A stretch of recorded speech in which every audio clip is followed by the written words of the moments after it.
Hai anak-anak, gimana kabarnya? Masih tetap sehat ya?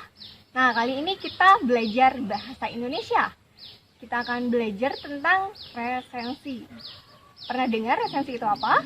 Nah, pengertian resensi itu sendiri adalah teks yang mengulas, kemudian menilai, atau membicarakan tentang sebuah karya, baik itu buku, film, atau karya lainnya. Sistematika resensi itu sendiri terdiri dari beberapa bagian. Yang pertama adalah judul, kemudian diikuti dengan identitas buku yang dibaca. Selanjutnya adalah pendahuluan. Biasanya pendahuluan isinya adalah perkenalan pengarang atau alasan tujuan dari buku itu ditulis. Selanjutnya adalah bagian isi. Isi atau rangkuman secara keseluruhan dari buku yang dibaca, kemudian diikuti dengan pembahasan keunggulan dari buku, kelemahan, dan terakhir penutup. Baiklah, ini adalah contoh resensi. Bagian pertama, identitas buku, yang terdiri dari beberapa bagian. Yang pertama adalah judul buku, Toilet. Kedua, penulis buku, Oben Cedric. Ketiga, penerbit buku, Gradient Media Tama. Tebal buku 187 halaman, tahun terbit 2009. Bagian kedua, pendahuluan. Novel Toilet adalah novel yang bertema humor yang diciptakan untuk membawa para pembacanya agar tidak hanya membaca kisahnya, namun juga menemukan kisah-kisah lucu seputar tokoh yang ada di dalam novel ini.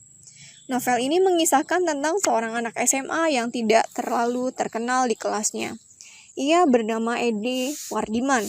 Karena Edi memiliki gaya yang terbilang culun, oleh teman-temannya ia sering dipanggil sebagai Edward Culun. Edward memiliki sahabat dekat yang bernama Joko yang juga termasuk siswa culun. Dalam novel ini juga menceritakan seorang gadis bernama Bella, yang ternyata adalah vampir yang jatuh cinta kepada Edward, karena melihat wajah Edward yang mirip dengan wajah pacarnya dulu. Bagian ketiga, inti.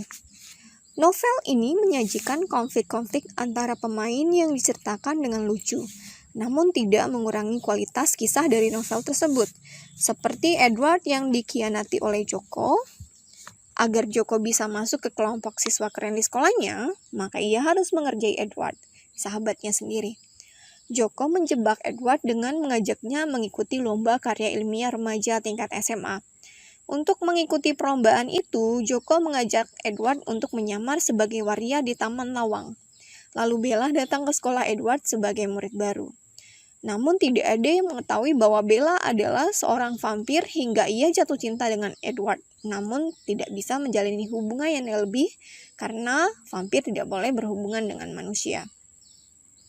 Novel ini merupakan kisah yang bersambung. Oleh karena itu, cerita atau akhir dari cerita ini menunjukkan kalau cerita masih agak sedikit menggantung. Bagian selanjutnya, keunggulan atau kelebihan buku. Kelebihan buku ini ada pada segi karakteristik tokoh-tokoh di dalamnya, yang dapat membuat si pembaca langsung dapat memahami karakter tokoh tersebut. Novel ini juga dibumbui oleh cerita-cerita yang lucu dan jenaka yang membuat si pembaca tidak akan bosan membacanya. Kelima, kekurangan buku. Pemilihan kata-kata di novel ini menggunakan bahasa serapan remaja saat ini seperti gue, lo, dan lain-lain. Membuat novel ini seperti diciptakan khusus untuk kalangan remaja saja. Novel ini juga memiliki jalan cerita yang hampir sama dengan cerita sebuah film berjudul Twilight. Jadi jalan ceritanya agak lebih mudah ditebak.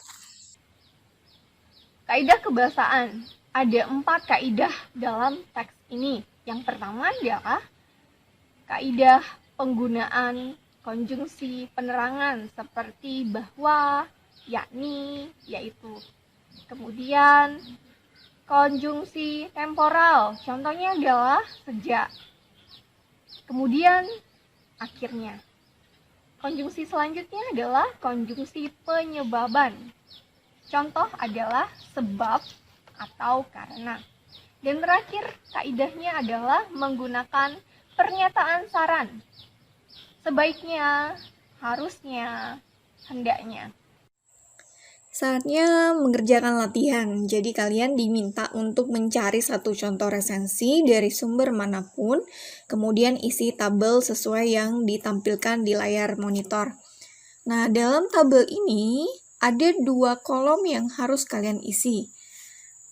Kolom pertama adalah kolom isi. Jadi kalian diminta untuk menulis kembali isi dari masing-masing sistematika resensi yang sudah kalian baca dengan bahasamu sendiri. Kemudian kolom selanjutnya kalian diminta untuk memberikan tanggapan mengenai isi resensi secara keseluruhan.